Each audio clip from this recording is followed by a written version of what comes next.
and gentlemen, my name is BrendenPlayz and welcome back to more Total Extreme Wrestling. Well, we've advanced a few weeks in our TNA playthrough, and we've got a few things to show you. A few things have gone down. Even a signing has occurred, maybe 2 signings, we'll see. There's a few things that have been happening that we need to show you guys. So, without further ado, let's get straight into them, shall we? So, we last left you with Genesis, which was an 89 rated pay-per-view. I'm pretty happy with it. It went pretty well. Our main event could have been better, but that's okay. So 89, pretty happy with that. 10,300 showed up. It was in Hawaii as well. I actually didn't realize I put it in Hawaii. I didn't really mean to. The game just did it. I just didn't look at it. But probably good that we actually went to Hawaii to try and boost up our presence there, because it is pretty weak in Hawaii. So 231,000 buys as well. So pretty good. Afterwards, we had our next show, which was Impact. 87 rated. Main event was Jeff Hardy beating A-Train.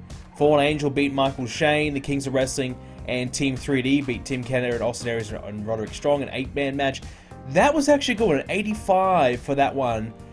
I noticed that this was a really solid matchup with the Kings of Wrestling performing really, really well. I think every team actually performed really, really well, which is positive.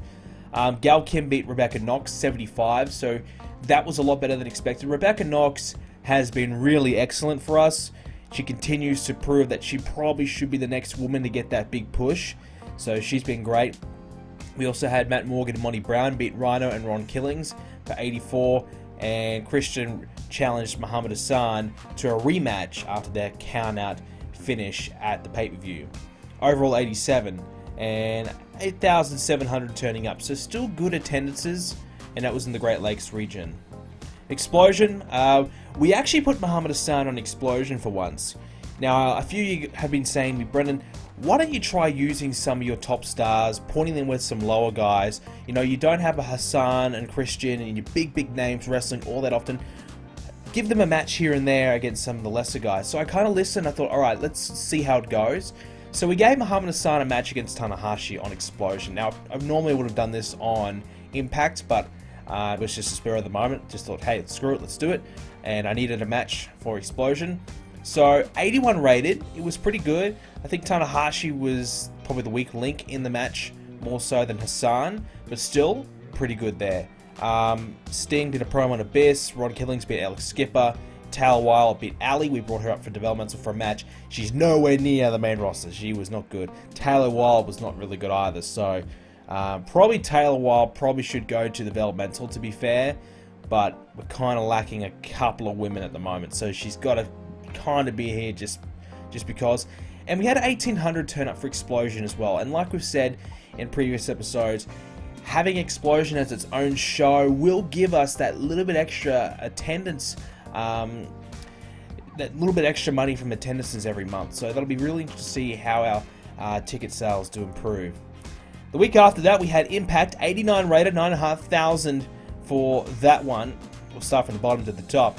Alyssa Flash beat Sarah Del Rey. James Storm beat Davey Richards, which was actually a pretty solid match. Davey Richards was pretty good, and I definitely think Davey Richards is a bit like Matt Sydal right now. 2 good performers, just don't have the popularity to give them a push right now, but certainly in the future, we can slowly build them up, will be players on our roster. Muhammad Hassan challenged Christian, and we just had Christian will accept the challenge from Hassan. So the rematch will be on.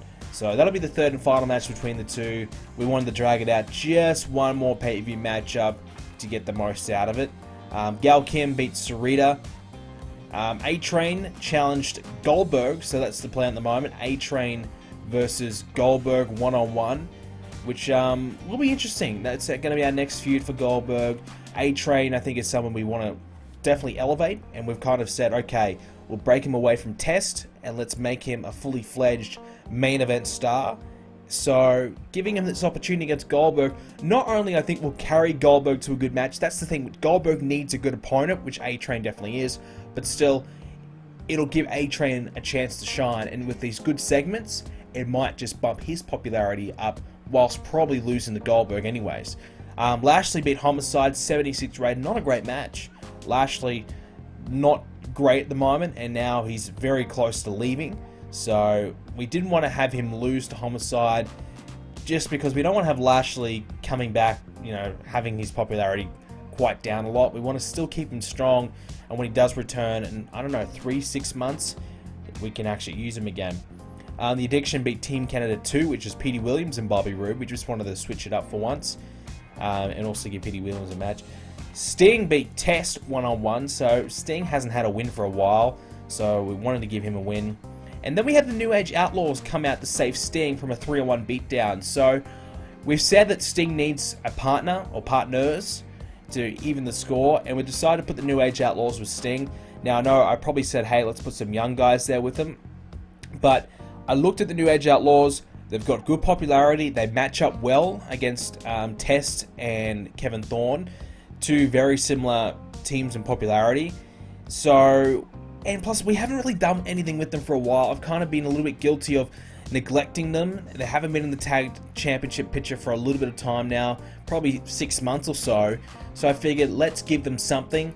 Let's give them this opportunity. Let's give them this matchup. So the segment went well, 90 rated segment, so it actually really went well. And then, again, going with that, let's give our main guys an opportunity against our lesser guys. We had Christian versus Alex Shelley 1-on-1, which got 91 rated, so that was actually a really solid matchup between the two.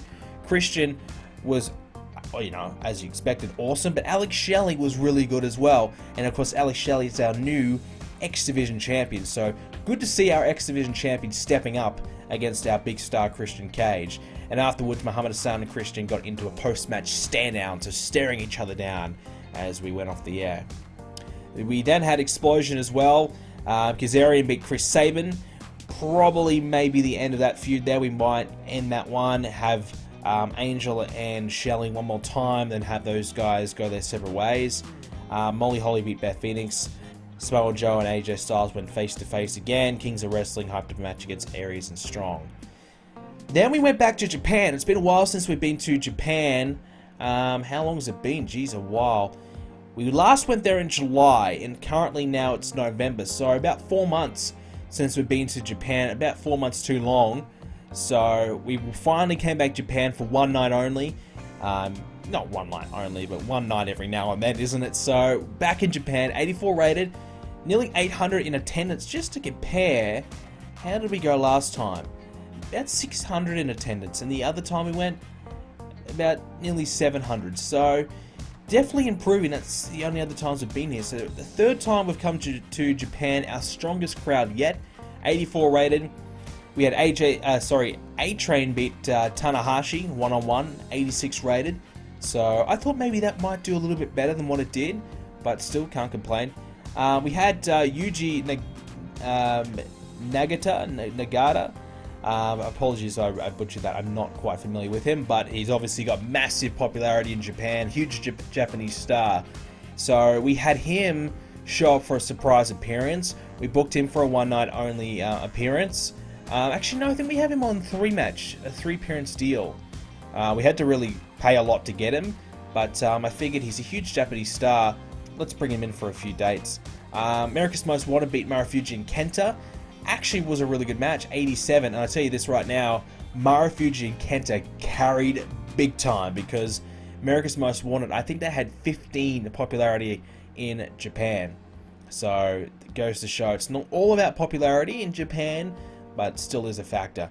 Marufuji and Kenta do have good popularity and excellent ring performances from both teams.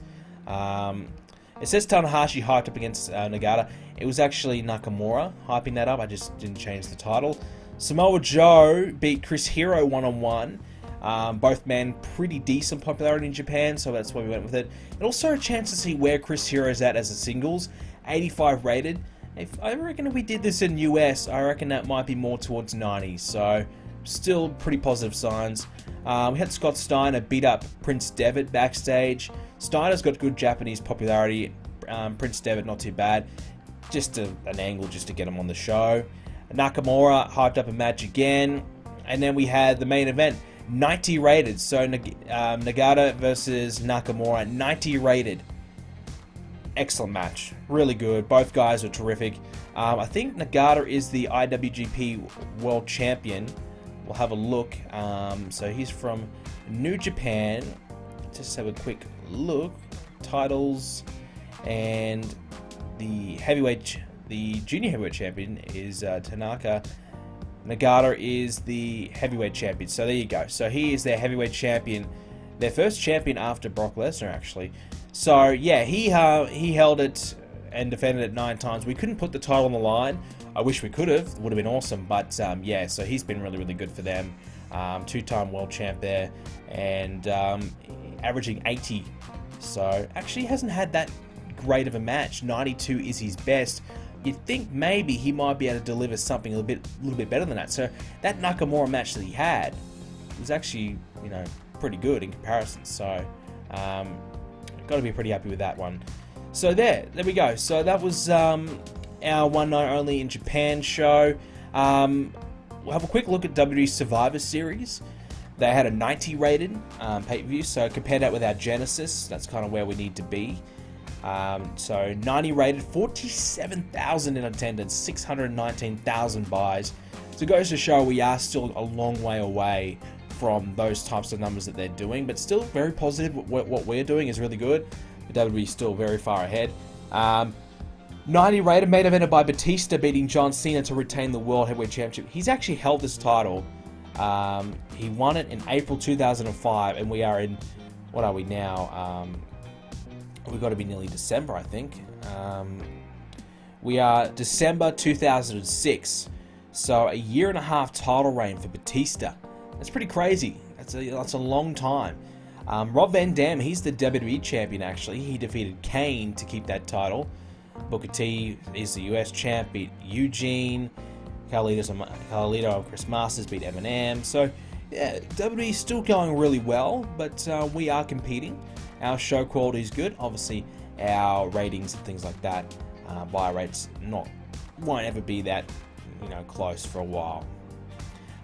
Global Force Wrestling, our developmental, had a big event. We had Melina beat ODB for the Impact Knockouts title. 74 rated matchup. That goes to show maybe ODB, although we don't have an image for her at the moment. I don't know why.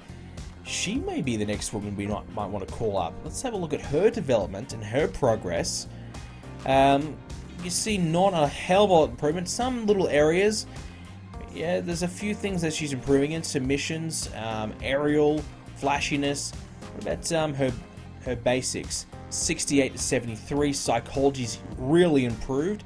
So her time in developmental has been pretty solid. She's actually improved quite a bit in a few key areas. Her entertainment skills, not so much. Her acting has definitely improved, but not too much else. But I gotta say, she might not be too far away, and if she does get the call up with that popularity that she already has, she could be a potential champion, no doubt about that. And her best match is 74, the one that she put on with Melina. 53 is her average, which isn't too bad considering where she's at, and you know, she's in developmental. Nothing really else notable to really go on about on that one. The other big match was probably Roman Reigns beating Matt Jackson. Alright, so let's get into the emails. There's plenty of them. So we had Perry Saturn. We thought about bringing him in. I'm still undecided. I want you guys to let me know. Perry Saturn, yes or no, 40 years of age. Do we bring him in for 6 months, have him work with some of our younger guys, maybe bring him in to lose to those guys? And I'm kind of thinking about it. That might be not such a bad idea to do that. I would love to bring him in developmental, but we probably can't. I mean, you could sign him to a written deal for 6 months, then send him down developmental just to work down there for a while. But yeah, not too bad. You know, that might not be a bad idea to put him down developmental to do that. If not, use on our main roster just as a lower end guy. And yeah, so maybe not a bad idea. CZW picked him up. Paul London.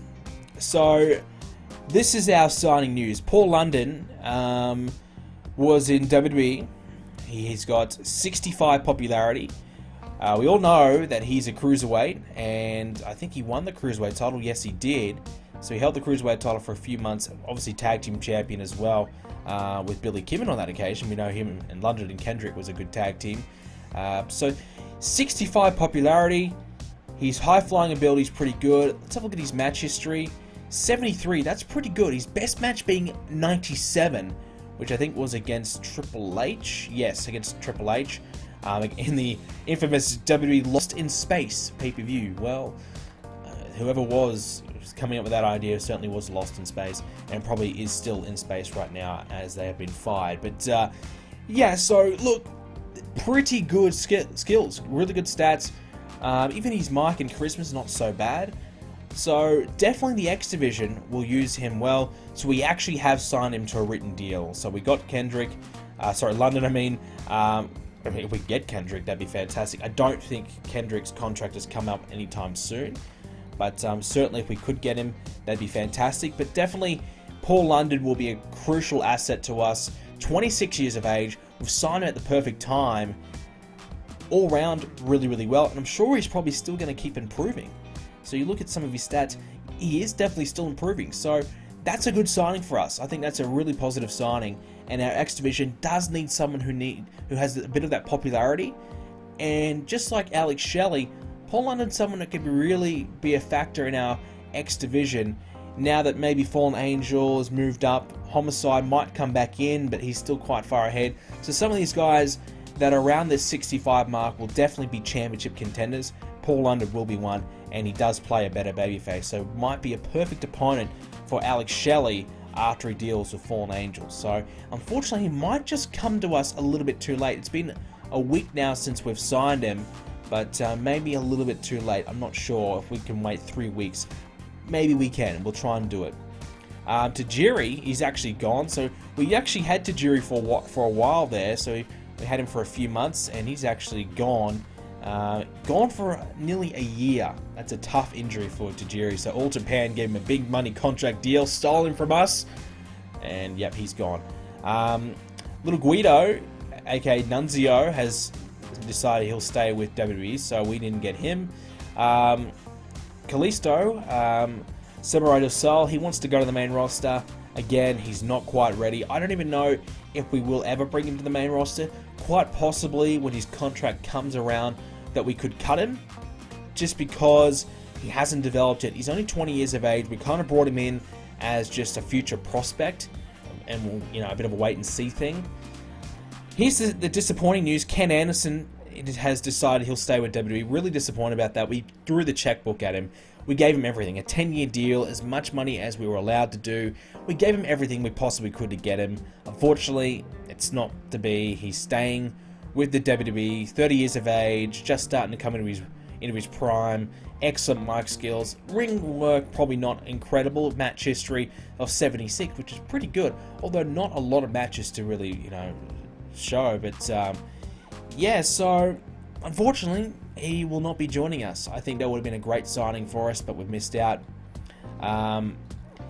Elijah Burke, he also became available as well. I decided to pass on him just simply because he's not really ready for our roster. 39 popularity, in-ring work's not great. He'd be someone who would need another year in developmental. I think WWE brought him up a little bit too soon. His match history is 54. He's only had one match on Raw, and that was against Batista. So that was 79, that being his best match. So yeah, just probably not really ready for us yet. Tommy Dreamer, his contract came available as well. We threw a little bit of an opportunity at him. We didn't really do too much, but 68 popularity. I thought, hey, we bring him in. We've got Paul Heyman, we've got the Dudleys, we've got Rhino. We could do a little ECW thing, and we threw a contract at him, but he decided he'll stay with the WWE as well. And the other man is Eugene. So we can sign Eugene if we want. Okay, Nick Dinsmore. Now, he's actually a really good in-ring competitor despite his terrible, Eugene gimmick. But I just can't, that's the thing. Eugene is just, when I think of him, I just think of the character. I can't really separate the two. I struggle to do so. So that's why, despite the popularity, despite the age, everything's kind of really looking good. I just can't bring myself to really do it. And I think, the WWE picked him up anyway. So we didn't go for it. Austin Aries, his contract with Ring of Honor is actually expiring, so thinking about maybe we might make Aries exclusive to us. We've had him go and work in Ring of Honor for a while now, just to give them someone as well. We don't want to take everybody away from him, but also the potential is there for him to improve. his popularity whilst there. But that's pretty much it. That is pretty much it. And just for Paul London, I just thought of it just then. WWE actually rejected him, so that's why we got Paul London pretty easily. That's why we didn't actually have to really fight for him. WWE didn't want him, so they let him go. They didn't want him. They said, you know what, we don't want to give you a new contract. So Paul London signed with us really comfortably because of that. So, their loss is certainly our gain. So very, very happy about that one. But I'll have to wait a few more weeks until we get London. We now have this episode of Impact and next episode to get into before we get to our next pay-per-view, which will be our final pay-per-view of the calendar year. And then when you do hit the calendar year in TEW, you find out which is the best company of the year, who is the best wrestlers of the year, match of the year, all those types of accolades do get announced. So it's a very exciting time indeed. Okay, so we had to advance another day. Rhino signed another one-and-only deal in Global Force, defending his championship a few times. He defeated Suicide, Nakamura, and Cody Rhodes. So the Nakamura match, 70 rated, so that's pretty good. And Aries has decided to stay around with Ring of Honor, and our Spike TV deal is just about expired. But we're ready to go ahead and book a show, and we'll get into these results. It is Impact, and we've got a couple of locker room incidents. What's going on? Road Dogg. Oh, he's being good. Road Dogg's being good. I'm happy about that. Alright, let's book it. Okay, here we go. So, we open the show up on the pre-show with Roddy Piper booking Petey Williams and Shannon Moore into a matchup. We're going to end this feud between Shannon Moore and Petey Williams, although we didn't really do a lot with it. It was just a kind of a, test or two out kind of feud. We'll have a blow-off match here on tonight's show. We officially open the show with a big brawl, 6-man brawl. Abyss, Kevin Thorne, Test called out Sting, and Sting had some backup with Road Dogg Billy Gunn, who came in for the save to help Sting get rid of Abyss, Thorne, and Test from the ring. They stand tall as the Insane Asylum are forced to retreat. So we gave this a pretty good slot. We gave this the opener of the show. It's been a while since we kind of switched it up a little bit. We normally give it to the world title, but this Sting feud is going pretty well. So an opportunity for these guys to really step up into a big role. Then we had Insane Asylum versus the New Age Outlaws. So in the commercial break, you can just imagine Roddy Piper coming out and booking this matchup to happen. We gave the New Age Outlaws the victory. Road Dogg 88, Billy Gunn 85. So good. Test 70, which is a pretty good performance for Test. Let's be honest, that's probably one of Test's best. Kevin Thorne 56, not so great. But so Road Dogg's gimmick's getting a little bit stale. We need to freshen that up. But 80 overall, not so bad. Rhino cut a promo on Matt Morgan. And here it was, Petey Williams and Shannon Moore. We gave Shannon Moore the win over Petey Williams, thinking that maybe Shannon Moore could be used in that X division. Both guys just aren't quite up to scratch in comparison to a lot of the other superstars in that same bracket. A lot of the other wrestlers that are in that 55 to 65 popularity, these guys are probably right to the bottom in terms of ring ability. So it's so difficult to push them because of that, because there's just so many other guys that are better. But we gave them an opportunity, both for men to shine, but neither really was great. Both pretty average. Gail Kim challenged Melina to a match. Then we had Rebecca Knox and Melina team up to take on Gail Kim and Awesome Kong, 71 rated. Gave this as an opportunity for Rebecca Knox to get in there with our best women, and went pretty well. 71, not so bad. Rebecca Knox and Melina did not team up well, so there you go. They had bad chemistry between those two. Samoa Joe had a promo on AJ Styles. We had Prince Devitt and Frankie Kazarian. This was just fill-in time. We had about 7, 8, 10 minutes that we needed to fill. And I figured, let's just put a bit of a short match on there rather than another promo. So we gave Frankie Kazarian a cheap little victory over Devitt, and I think that might be Devitt's last appearance. So also another way just to get Devitt on the show. Maybe bumps up his popularity just from that exposure. I doubt it, but worth a shot. We had Christian cutting a promo on Muhammad Hassan, ranting about how much he hates Muhammad Hassan. So that was a way to kind of advance their feud a little bit further. And our main event was Alex Shelley and AJ Styles. Only 87. I really thought this match might hit the 90s. But 84 for Shelley, 88 for AJ. So we gave this as a big win for AJ. He beat Shelley, but that was because Fallen Angel came in, distracted Alex Shelley. Bit of revenge for all the beatdowns and everything that Shelley's been doing over the last number of weeks, screwing over Shelley. And Samoa Joe was on commentary watching the whole thing as well. 87 rated, and a way to get AJ in a big role as well. It's been a while since we've kind of used Joe and AJ in that big slot, so we gave him that opportunity. And Shelley, he's had a bit of love. He's had a few big matches back to back, so a couple of main events for him. 86 overall for our show, which is not so bad. Not too bad. We didn't have Goldberg on the show, didn't have A-Train, so we might do something with A-Train and Explosion just to advance that feud a little bit more. And some of our tag team feuds didn't quite get advancing either. But sometimes we've got to focus on a few other different things. And also we gave a bit of a spotlight to a few lesser feuds as well, just to spice things up a little bit. So we have 4.64 TV rating. And Prince Devitt officially is gone. Let's see how we went. Any popularity increase? Not really. 35 across the board, maybe up to 36 in a couple. I think that's where he was already. So yeah, so no real popularity increase, but a way to kind of see where he's at. Clearly not quite ready, but down the road, maybe in a few years, maybe he will be ready. I don't know. But yeah, so that was our show. I just want to compare it quickly to SmackDown. They had an 88 rated. Triple H and Edge, Randy Orton and RVD. That's hard to compete with, to be honest. That's some good matches there. Viscera's the IC champion. He beat Simon Dean. I'm not sure about that quality, but the rest pretty good. So yeah, there we go. And Jimmy Rave's been offered a RRH extension. He's someone that I haven't really looked at yet. Don't think I will for a while anyways. We do have one more explosion to do. I'm going to quickly read this from Batista. Batista is said to declare that he's the only true star in WWE and he is carrying the company single-handedly.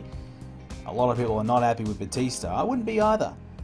There you go. So, Batista saying he's the man. Let's have a look at his popularity. He's 91 popularity. It's a fair statement, but I don't think he's the only guy doing any good there.